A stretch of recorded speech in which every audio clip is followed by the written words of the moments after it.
Hi everyone, and welcome to day 3 of our tips to tackle anxiety and stress.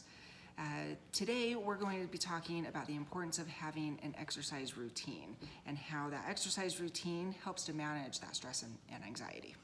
That's correct. And a lot of people feel like, exercise is to help you lose weight and to fit into that awesome pair of jeans that you love. But exercise has so many more benefits that can really be helpful to everyone, both long-term and in a time of significant stress. So some of the benefits that exercise brings is, one, it induces or releases some natural endorphins, kind of opioid-like release of chemicals that help us feel better, help improve our moods, and help us reduce stress. Another thing that exercise does is it helps reduce adrenaline and cortisol in our body. Those are our stress hormones, which when released chronically, as we had talked about in a previous post, can really start wreaking havoc on our minds and our bodies. So by doing exercise regularly, we're really reducing the cortisol and stress hormones in our body. And finally, exercise also increases the release of this really important factor in our brain called brain-derived neurotrophic factor.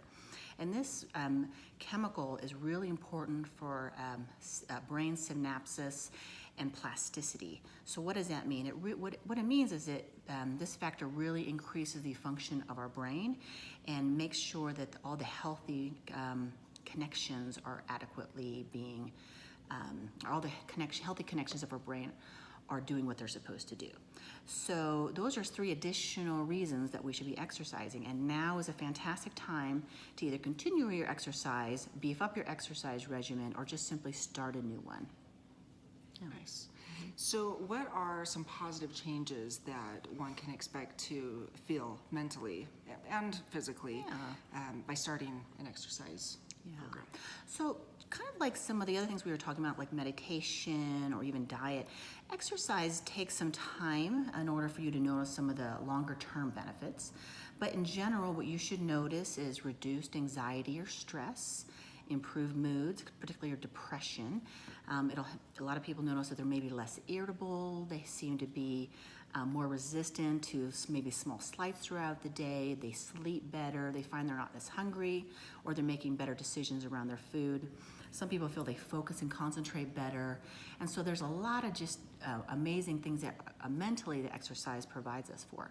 But again, the key to getting those benefits is consistency. So you have to really exercise several times a week in order to get those benefits. So you're basically saying there's no better time than right now to start. There's no better time than right now to start, absolutely, because we're all under a tremendous amount of stress right now. And adding some exercise into our daily ritual, a daily routine, would be another really nice way to help improve resiliency and reduce your stress load. Okay, nice. What are some exercises that one can do without equipment? Yeah. I mean, we're kind of locked out of the gyms right now Right. and stuck at home, and if we don't have that equipment, what do you suggest? Yeah. Well, there's a lot of different types of exercises out there, but you can simply use your body weight. Push-ups, sit-ups, squats, lunges, those types of exercise are really great, and they use your body weight, so you don't need any additional equipment. If you wanted to try some heavier weights, you can actually use like milk carton bottles or milk carton jugs, fill them up with a certain amount of water, put them on the scale, weigh them, and so you can have some things that you can do to lift a little bit, some extra weight. Cardiovascular exercise is fabulous and probably some of the best ways to reduce anxiety and stress. So that includes walking, hiking, biking, dancing. So you can easily put on some music and dance in your home. So there's a lot of different ways you can kind of get that, your cardiovascular system moving and your blood pumping. I also like, especially for kids, like you have them do jumping jacks, jumping rope. Again, the dance party works really well. But I would include them in all the exercises that you're doing if you can, especially if it's some outdoor activities. That's great advice. Yeah. Really like that. What are your thoughts on yoga? I think yoga's fantastic. It's a nice core, both a physical and mental type of a workout. Some yoga workouts or types of yoga are more strenuous, so they probably fall in the category of more exercise-based.